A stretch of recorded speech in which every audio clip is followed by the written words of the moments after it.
will this to could come to you through an. In the world of espionage, where secrets are currency and trust is rare, the story of human Khalil al-Balawi stands out as a chilling reminder of the dangers that lie in the shadows. Al-Balawi, a man trusted by both the CIA and Jordanian intelligence, would go on to orchestrate one of the deadliest attacks against the CIA in history. His tale is one of deception, double lives, and devastating consequences. Human Khalil al-Balawi was born in 1977 in Kuwait, where he spent his early years before moving to Jordan.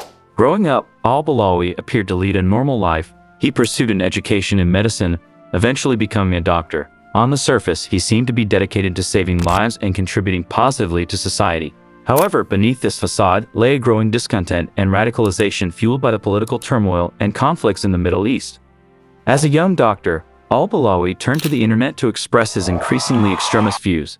His online presence caught the attention of intelligence agencies, who saw potential in turning him into an asset. In a surprising twist, the Jordanian intelligence service, known as the General Intelligence Directorate, GID, managed to recruit him.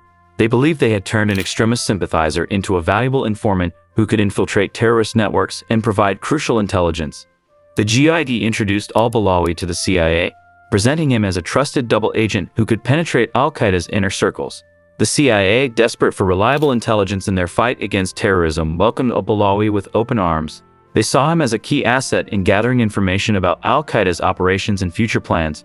Over time, al-Balawi built a reputation as a valuable source, feeding the CIA snippets of intelligence that seemed credible and important. Yet, unbeknownst to his handlers, al-Balawi's true allegiance lay with Al-Qaeda. He had never abandoned his extremist beliefs. Instead, he used his position to gain the trust of the very people he intended to deceive. The intelligence he provided was carefully curated to build his credibility while concealing his true intentions. In December 2009, al-Balawi lured his CIA handlers into a deadly trap. He convinced them that he had critical information about Al-Qaeda's senior leadership and promised to share it in person. On December 30, he arrived at the CIA base in Khost, Afghanistan, under the guise of delivering this valuable intelligence. As he was welcomed into the base, al-Balawi detonated a suicide vest, killing 7 CIA officers and his Jordanian handler. This catastrophic breach of trust sent shockwaves through the intelligence community, highlighting the profound risks involved in espionage and counterterrorism. The aftermath of the Quds bombing forced intelligence agencies to reevaluate their methods and security protocols, underscoring the enduring lesson that in the shadowy world of intelligence, trust can be both a weapon and a weakness. Human Khalil al-Balawi's story takes a darker turn when we examine his true allegiance. While he was feeding information to the CIA, al-Balawi maintained secret communications with Al-Qaeda operatives. This network, known for its intricate and clandestine methods, valued al-Balawi for his unique position as an insider. He was able to supply them with information about Western intelligence operations, which they used to their advantage. Al-Balawi's dual role was a dangerous game. On one side, he was presenting himself as a reformed extremist eager to help dismantle terrorist networks. On the other, he was a committed jihadist, sharing sensitive information with Al-Qaeda. This double life required meticulous planning and an ability to deceive even the most seasoned intelligence officers. Al-Balawi's deep-rooted extremist beliefs never wavered, and he saw his role as a double agent as a means to strike a significant blow against his enemies. The tragic climax of al-Balawi's deception was meticulously planned. As 2009 drew to a close, al-Balawi convinced his handlers that he had crucial intelligence on Al-Qaeda's senior leadership. The promise of this high value of information was enough to lure the CIA into a deadly trap. Al-Balawi claimed he needed to meet his handlers in person to relay the details, a request that heightened the stakes and the urgency. On December 30, 2009, al-Balawi arrived at the CIA's forward operating base in Khost, Afghanistan. The base was a crucial hub for intelligence operations in the region, and the meeting was seen as a significant opportunity.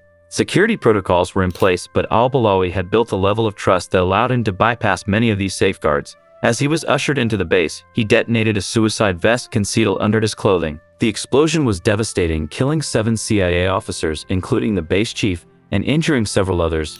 Among the dead was also al-Balawi's Jordanian handler, a man who had vouched for him and believed in his transformation. The Khost bombing was one of the deadliest attacks on the CIA in its history, delivering a profound shock to the intelligence community. In the immediate aftermath, the CIA and other intelligence agencies were forced to confront the painful reality of their vulnerabilities. The trust placed in al-Balawi had been brutally betrayed, leading to a reevaluation of how assets are vetted and managed.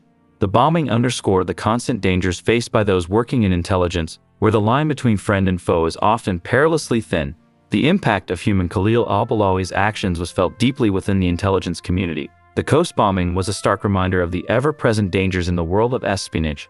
For the CIA, the loss of 7 officers was not just a numerical blow, but a devastating emotional and operational setback. These officers were among the agency's finest, dedicated to the difficult and dangerous task of gathering intelligence in one of the most volatile regions in the world. On a broader scale, the Coast bombing became a case study in the complexities and dangers of counterterrorism. It highlighted the constant and evolving threat posed by terrorist organizations and the need for intelligence agencies to adapt and improve continually. The incident underscored the harsh reality that even the most well-meaning efforts to combat terrorism can be thwarted by cunning and determined adversaries. For those who lost colleagues and loved ones in the bombing, the event remains a painful reminder of the personal sacrifices made by intelligence officers. Their bravery and dedication in the face of such risks continue to inspire and drive the ongoing fight against terrorism.